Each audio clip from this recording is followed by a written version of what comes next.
Welcome to Shore Perspectives, a community feature of WESR Radio, highlighting the spirit of the shore from those who call it home. Well, I respond best to Doc Brown. My birth name is Garrison Brown, retired, and I've been collecting tractors for about 45 years now, and little hit and miss engines as well.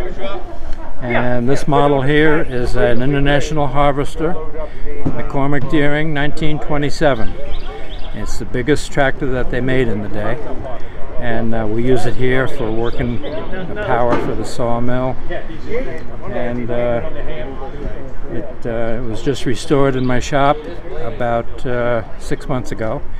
I found it in the woods on Long Island, actually, a number of years ago, and she runs good now. This old tractor, this McCormick Deering, I found in the woods on Long Island. A friend and I, on a weekend, went what we call tractor prospecting, looking for old tractors, and a man said, "My nephew has got a whole bunch of old equipment in the woods, and he's hired the scrap man to come to pick it up and scrap it out. Why don't you go see him?" So we went over to see him, and he agreed to let us buy anything in there we wanted for the price of the scrap.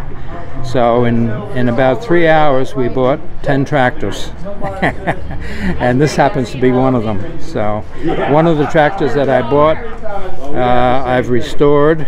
It's called a General D, and my research tells me there's only 7 in existence and only 3 that are restored. So a couple of them are pretty rare. What we have here is the described tractor that I just talked about, which has a pulley on it that operates this long belt, 6-inch belt, and it acts as a power source for this machine here, which is a shingle mill, and it makes shingles out of blocks of wood, just like this here. The mill was patented in the 1870s, and it still works great. According to the original advertising, it said one man can make 50,000 shingles in one day. So it's quite an invention. All the houses in those days were shingles anyway, so they could use a lot. But anyway, this is the blade that cuts the shingles, and that goes back and forth and slices into the block of wood and makes the shingles on the butt end a little bit thicker, and then it tapers down to a narrow like that. So when the shingle goes on the house or the roof or whatever, they just overlap. This is a 16-inch shingle, and it's made for about a 5.5-inch shingle to the weather. So it's actually a triple layered shingle. Of course, this was a big labor saver in the day, because prior to the shingle mill, they used something called a froe, F-R-O-E, which was like a chisel that was hammered into the wood and rocked back and forth and made splits into the wood. But then when the shingle mill came along, of course, that was a great improvement. Now when you compare it to a modern shingle maker, there's a big difference. A modern one can make more shingles per minute, but the biggest thing is the OSHA safety regulations. As you can see, this blade has no guard or anything on it, and next to the saw blade is an edger, which does have a guard, but still it's a bit of a safety issue if you're not paying attention. So I would say that's the biggest difference between an antique shingle mill and a modern one, is that the man that's running the shingle mill is right up close and in more potential danger. So he has to be very experienced and be careful.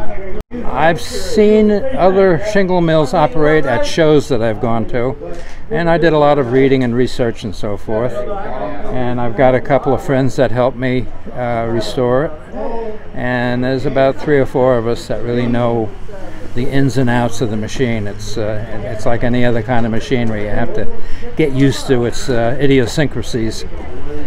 About 10 years or so ago, a group of us, numbering about 10, decided it would be a nice thing to have a collector organization.